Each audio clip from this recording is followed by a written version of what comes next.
Hey, this drink is really strong.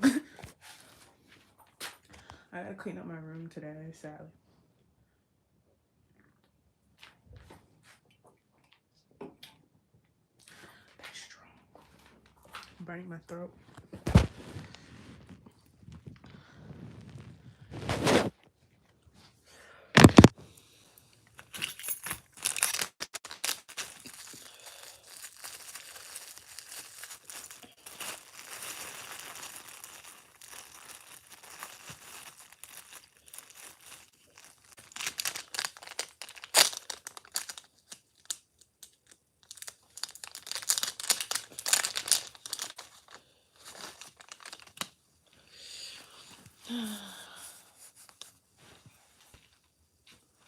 Exodus is a nuisance.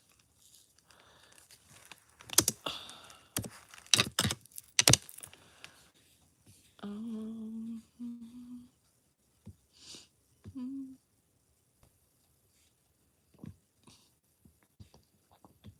Ooh, what's this?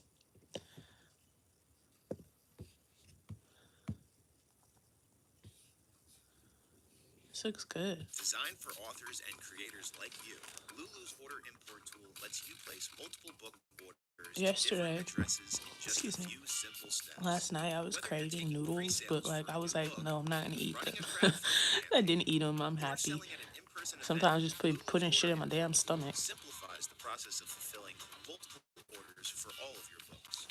Say goodbye to manual order I'm placement trying to and like flow into refrain from efficiency. getting the same thing Lulu's order yesterday that I got. Like, it was so good. I don't know why you can't hear me.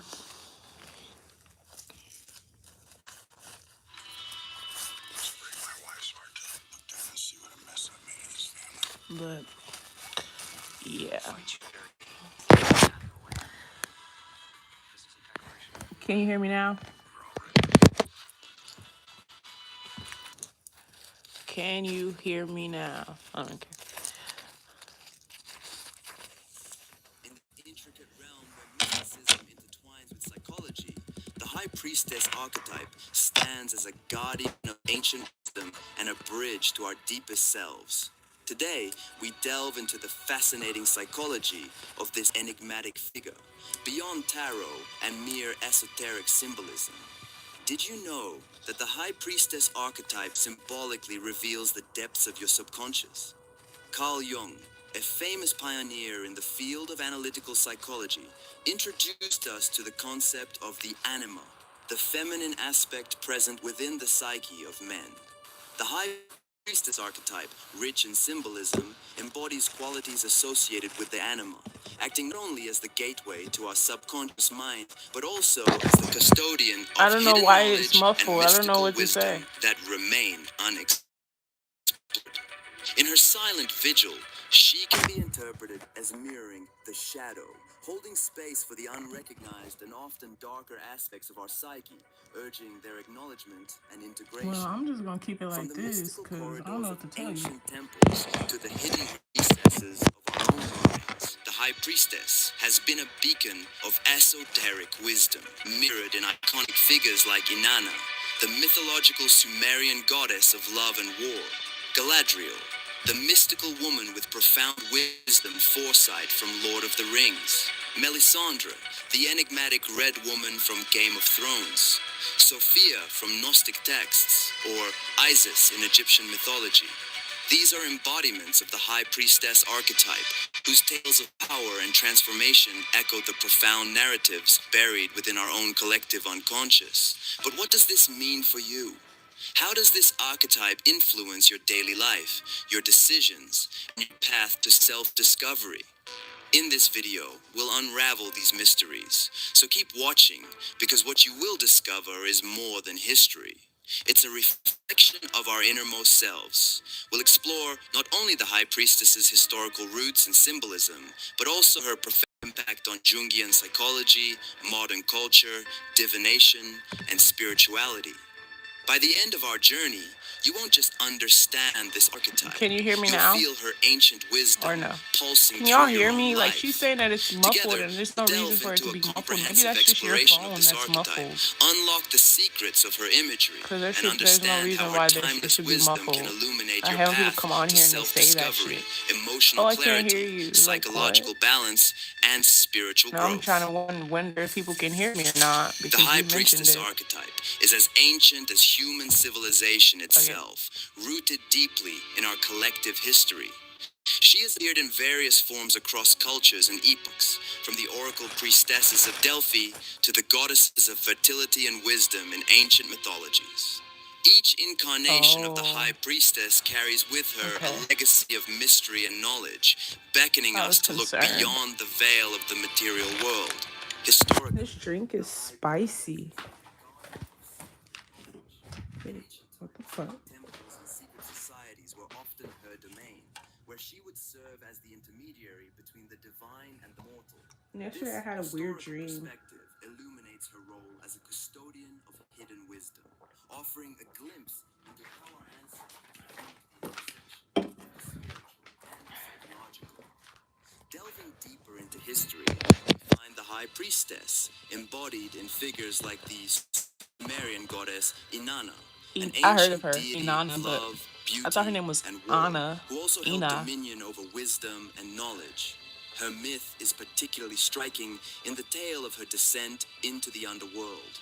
There, Inanna surrenders her power, only to emerge stronger, symbolizing a I cycle hope of this hits correct. introspection and rebirth. This journey mirrors that of Priestess, delving into the depths of the unknown, a metaphor for our own explorations of the subconscious. Basically. Similarly, in ancient Egypt, the goddess Isis was revered as a figure of magic, healing, and wisdom. As the wife of Osiris and the mother of Horus, Isis played a pivotal role in the resurrection myth and the journey of the soul, themes central to the High Priestess's symbolism. Priests and priestesses in the temples of Isis were known for their wisdom You and gotta their write it ability to down. commune with the divine, Sometimes serving it'll as come out of, intermediaries like, between sometimes the you'll see gods something and the like on people. TV or The like evolution in of a, the High you'll hear Priestess something and then you'll be like, archetype oh over yeah, I the had a dream about centuries that. reflects the changing Sometimes it happens like that perceptions too. of the feminine divine and the inner workings of the human mind. From the revered Because that's goddesses kind of of what happens ancient to me. Like, I'll see civilizations something or hear to the something and then it'll marginalized remind me figures during about the the witch dream and I'll be hunts like, in oh yeah, I had a medieval dream Europe, about that. the High Priestess's journey mirrors Like yesterday I had a humanity's own dream, but then I woke understanding up and and I didn't remember misunderstanding it until of I the was writing mystical down and the notes and I was like, oh psychological. yeah, I had this dream. In examining the High Priestess through the lens of history, we understand that she is more than just a So I mystical write it down in figure. my She is a notes in my symbol phone. Like of if I the don't have a pen and a evolution paper, of I write it human down in my consciousness. notes. Her Like, story and is I a just write down like tapestry key woven words with threads mostly. of I be like spiritual awakening, drowsy when I'm doing it. psychological insight, and the perennial quest for knowledge. This rich historical tapestry provides us with a deeper understanding of the High Priestess, not only as a symbol, but as a living presence in the collective psyche of humanity.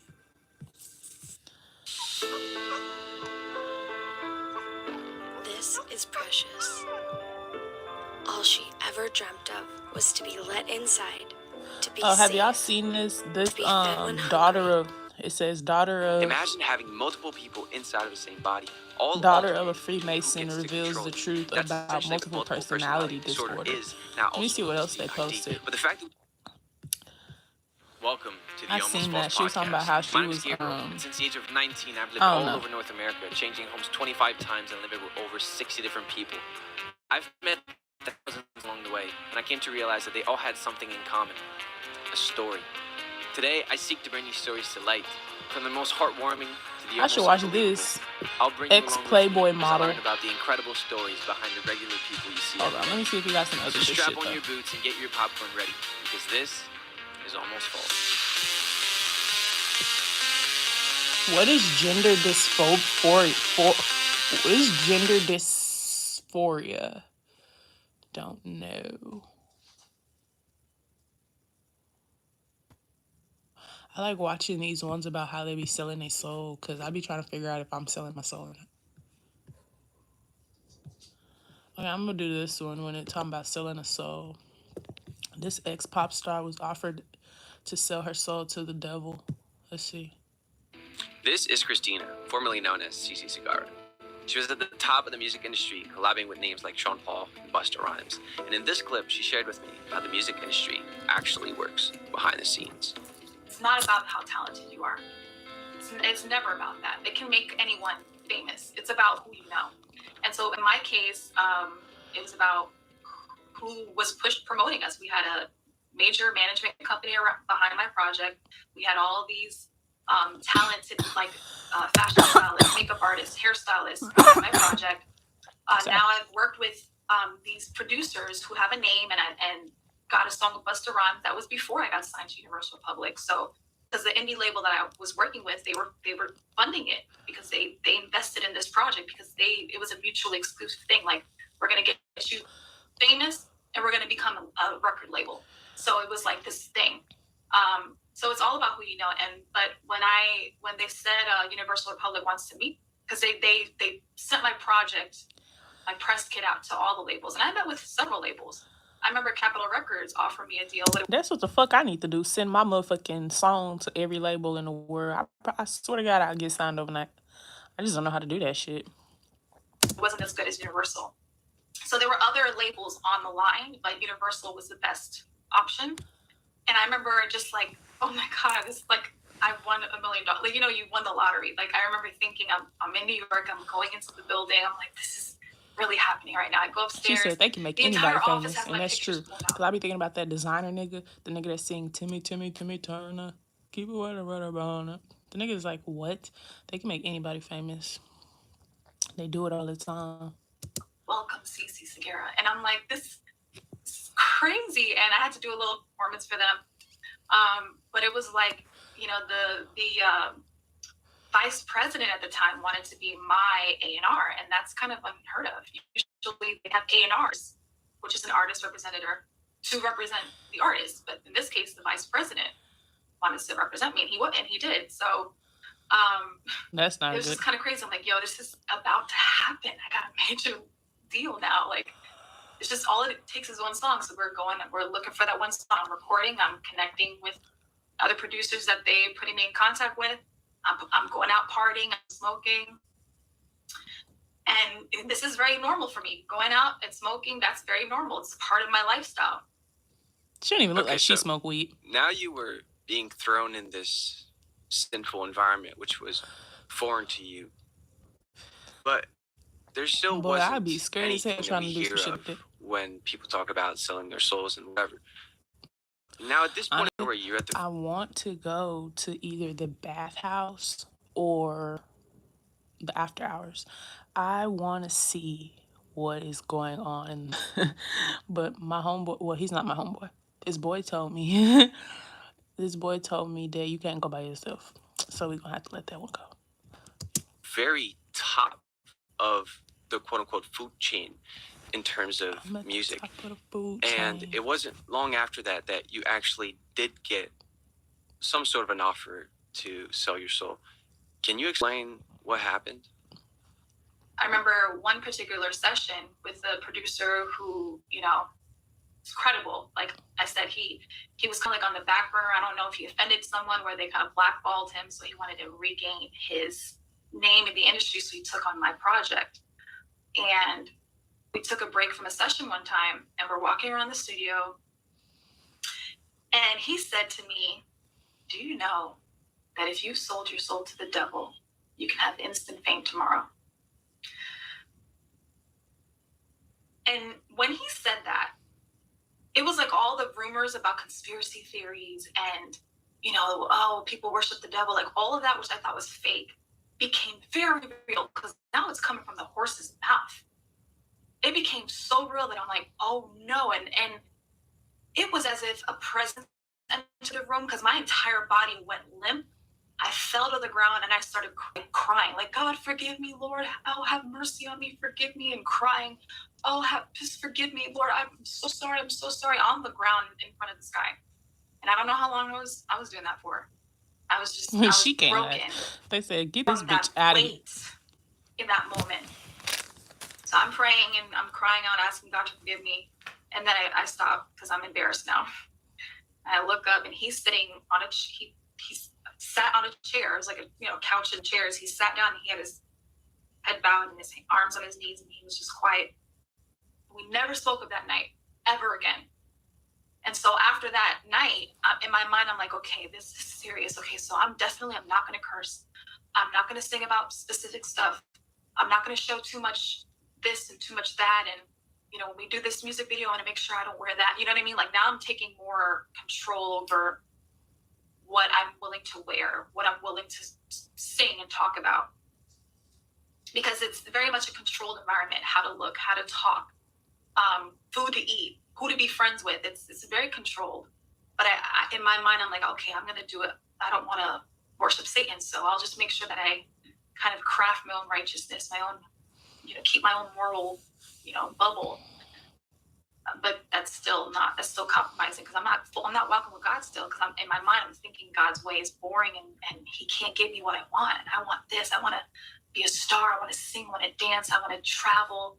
I didn't care so much about fame as much as I did just to sing and dance. Like, I felt like I was made to sing and dance, right? But the only way that it looked good was how the world fashioned it to be, through like MTV and VH1 and the things that I listed before. So yeah, I don't know about that one. You're contagious. Give me what you got. She was a Playboy model. As an older adult, I didn't want to spend all my time binge watching. I was a Playboy television, model so in my I said, head let me at go one back point. to school. I got sent out for a Playmate test shoot with some pretty big Playmates, and they didn't know that I was a stripper. Nobody knew, even Playboy didn't know. They pushed me in a car and they cart me off, and I'm going, wait a second, we're supposed to be shooting, like, what's happening? Where are you guys taking me? She comes up to me and says, I created this circumstance, so I'm going to give you this spiritual cleansing ritual. She covers my eyes, she covers my head, and then I hear the sound of a chicken. Mom, I call her, she's like, what? And I go, I know this is kind of out of the blue, but I'm reading my Bible. And then all of a sudden, my hands go to the top of the bed and my feet go to the bottom of the bed, and it feels like something has got me strapped to the bed. Hello and welcome back What to the the hell? Almost False podcast, where I interview regular people with incredible stories. Today's guest is a former Playboy model, and that might be the least crazy thing about her life. Her testimony is made up of a bunch of different stories, some of which you've heard in the intro, and they all get more intense as the story unfolds. It's the equivalent of 4 testimonies packed into one, so don't make the mistake of thinking it's over when it's not. But before the crazy ending comes the beginning, so let's start there and explain how a good Christian girl from a tiny high school became a stripper and a Playboy model. Here is the life story of Julia Jordan. So I actually met a girl on campus that had a great purse, and she had her nails done, and she never looked stressed out, and she was always having fun. And I don't know, I was sharing with her about how stressed I was and how I didn't know how I was going to pay the bills and keep my grades up. And she said, oh my gosh, you're so cute. You can make so much money doing what I do. And she invited me to a stripping contest. She goes, I work at a strip club and nobody knows it. You can wear a wig if you want. And it's downtown. It's like 2 that's why hours they away. wear wigs. You can come to my club and see what it's like. Just enter their amateur contest. And if you don't like it, no big deal. Nobody will know you downtown. And I said, okay, I'm willing to give it a try. At this point, I'm being open-minded to everything because I've been so closed in my life, closed to music, closed to clothes, closed to everything. I said, what have I missed out on? I want to make up for all that lost time. I want to dive into what the world is really like. And yeah, I said, yeah, sure, I'll give it a try. I liked this girl. She was a lot of fun and she made a lot of money. And I thought that was something I wanted. So I went to this contest not knowing what I was walking into. And so I tried to make up for my lack with enthusiasm. Because of my theater background, I just knew, well, I'm just going to hype up the crowd, which is what I did. And I tried to make up for the loss of height by just jumping up and down so people wouldn't notice that I was short. And I did. I would just spring up and jump up, just yell and scream. And the crowd actually loved it.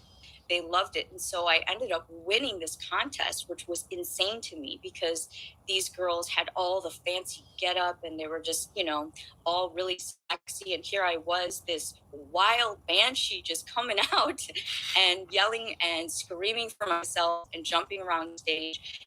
And so I thought it was really bizarre that I won. I said, what is happening here? And the manager of the actually tricked me, and he said, well, you get half your money right now, and then you get your other half on your first day of work. So it was like $500 for the prize, and he gave me $250. And I said, no, I earned that. I really won that contest. And he goes, oh yeah, I know. He goes, if you would have done bad, we would have given you $500 and let you leave.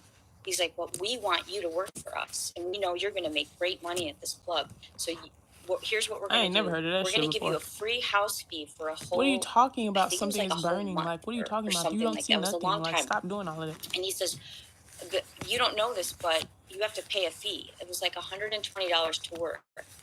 And everybody has to pay not only that, but 20% of what they make. But you get to keep everything you make for a solid month or whatever.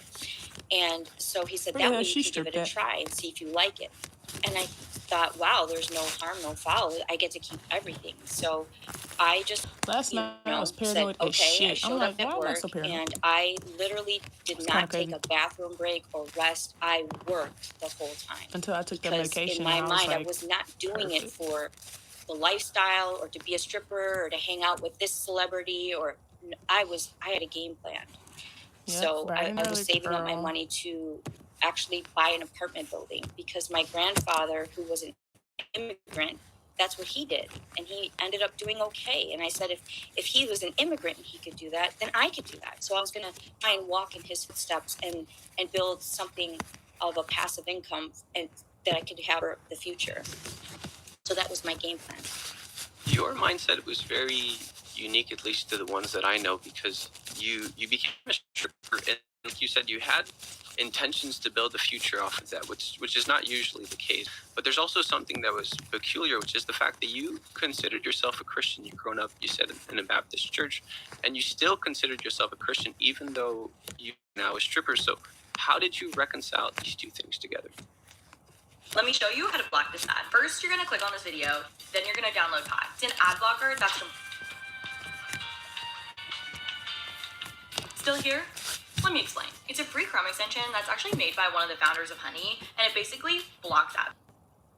Yeah, that's a wonderful question. I'm trying to see if I can find any other ones. I heard the voice of God from when I was a child. Welcome to the Almost False. I need to turn this light off.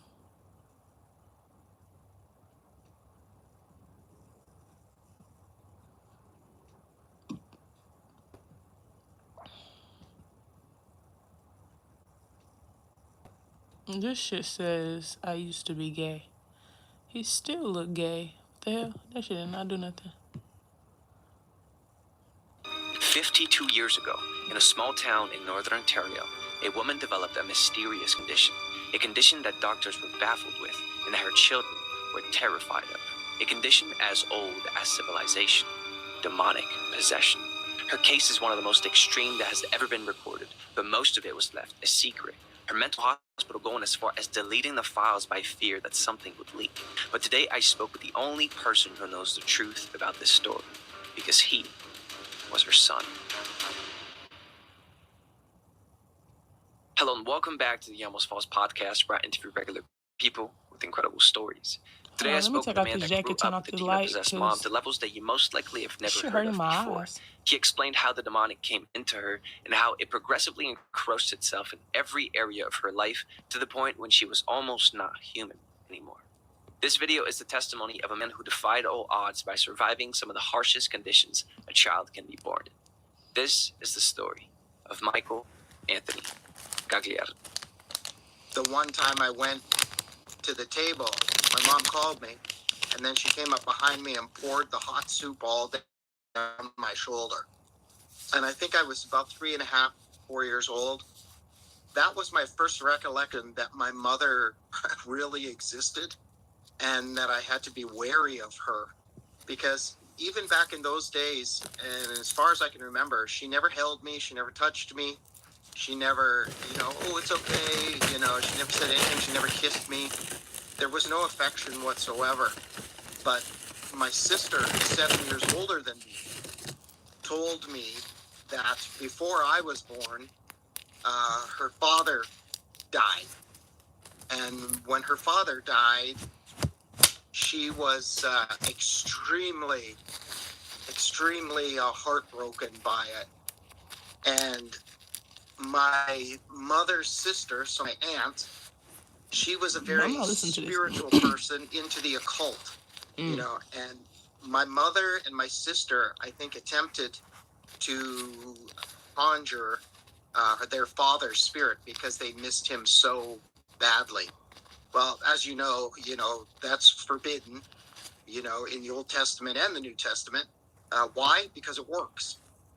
And whether that was his spirit or not, or a demonic interpretation pretending to be, which is, what it really is, that's what started the oppression.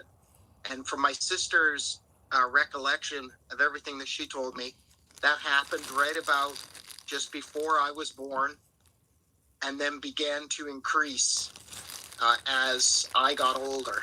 And like I said, there was no nurturing. She never kissed me. She never held me. Even the episode of getting soup poured on me. I remember going in the taxi. She never held me. She never touched me. We went to the doctor. Why is this how I would be with my kids? I remember the waiting room, sitting in the waiting room, in agony and pain and, whimpering away. And she never held me. She never said any encouraging words, never touched me, anything. And on the way back home. So at that moment, that really heightened my awareness of my mother as someone who is not to be trusted. Shalom, everyone. My name is Eris Soref. I'm the president of One for Israel. I'm sure many of you have seen news about Israel and the Middle East over the past year. It's been a very rough year to live here. There is an immeasurable amount of suffering going on in Israel. Right, and understandably. Yes. So she, as far as you know from what you've learned from your sister and your aunt, she was very heartbroken. She was missing her dad. She tried to contact him. And then from that point, everything started getting worse. And then you were born shortly after. Yes. And there was no, so at the point that you were born, she was already losing track. It's too early to have them lights on like that. But I think it got even worse when I got you got blue into lights in here, kindergarten. so So it's can fine. you try to walk us through what your childhood looked like around these years? Yes. Everything that I just said happened in Etobicoke and Mississauga in Toronto, which are boroughs of Toronto. Like you've got Queens and you've got the Bronx. We have boroughs too. When we moved to Meaford, that was a turning point. We moved 120 miles away from all of my family, all of my dad's family, to this little tiny isolated town in northern Ontario, Canada. Get a mop today. For what reason, I'm really not sure. I'm not sure if there was a family fallout or something. I'm sure there was, because they never came to visit us from that day on. So what began after that, now we're isolated in this tiny house. No, it wasn't really a tiny house, but we're isolated in this tiny town. Exodus literally fucked up everything. It's alright, because later on, I'm gonna go get a mop so I can mop. A mop in a bucket, because this is just not working.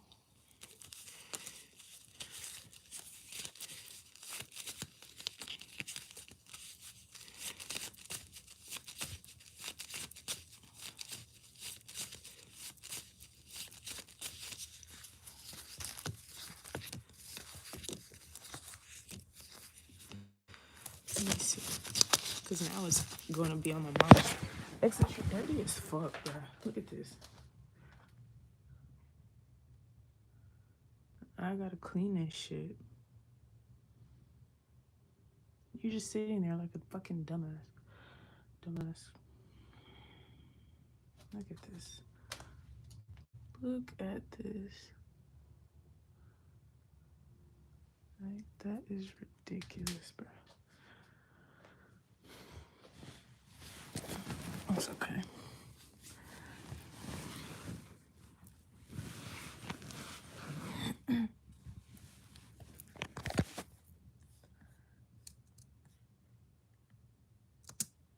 Delayed, get really bad. I never saw my sister, even though I grew up with her. She lived in her room down the hallway with a padlock on the inside of her door, and barely ever. No, listen to that for like an hour.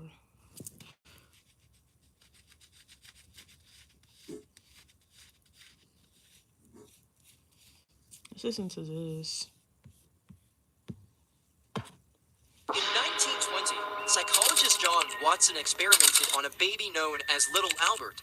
Just 9 months old, Albert was first shown a harmless white rat. But soon, Watson paired the rat with loud, frightening noises, conditioning Albert to fear not only rats, but all furry animals. In 2010, Little Albert was revealed as Douglas Merritt, a boy who later showed neurological damage. Tragically, he never walked or talked, passing away at 6 years old from hydrocephalus. Today, we'll delve into some of the most disturbing and ruthless experiments ever conducted in the name of science. With each experiment, the horror deepens, and the last one will leave you utterly shocked. 1971. A university basement. It was supposed to be a simple psychology experiment. 24 college students randomly assigned to be either guards or prisoners in a simulated prison environment. And some trash bags, and then that's it. Would you rather be a guard or a prisoner? I don't think I have the qualities to be a guard. Prisoner. Prisoner. Sounds like it would be a little less work. Prisoner. The question, could ordinary people become cruel? Could good people be turned into monsters simply by giving them power? What began as an experiment intended to last 2 weeks devolved into a nightmare in just 2 days. At first, the guards were polite.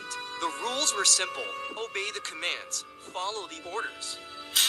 But as the days wore on, something began to shift. The guards grew more authoritative. Their words sharpened, becoming commands rather than requests. Who this guy? Thinks he's John Wayne or something.